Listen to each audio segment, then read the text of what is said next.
So, how soon did you know you were really writing a novel, and how long did it take you? Well, in some ways, I've always known that I want to be a writer. You know, I think we, as children, we have these kind of itch that we know. Oh, I really just look to do this.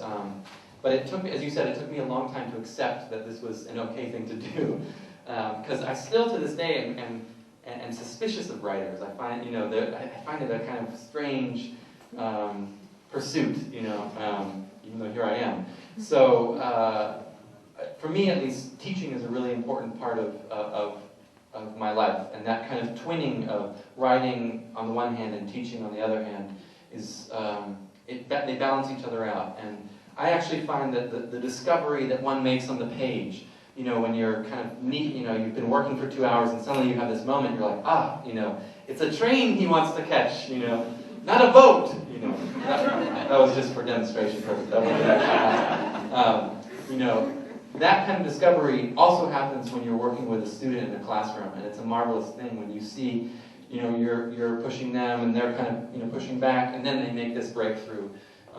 So for me, teaching and writing, you know, go hand in hand, really.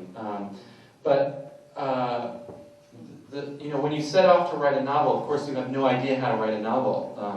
And so it's this weird suspension of disbelief. You have to have this blind faith, speaking of faith, that A, you can do this, and B, anyone will want to read it, you know. You know, there were moments where I'm like, why would anyone stick around for 300 pages, you know? People are busy, you know, they have things to cook, places to be.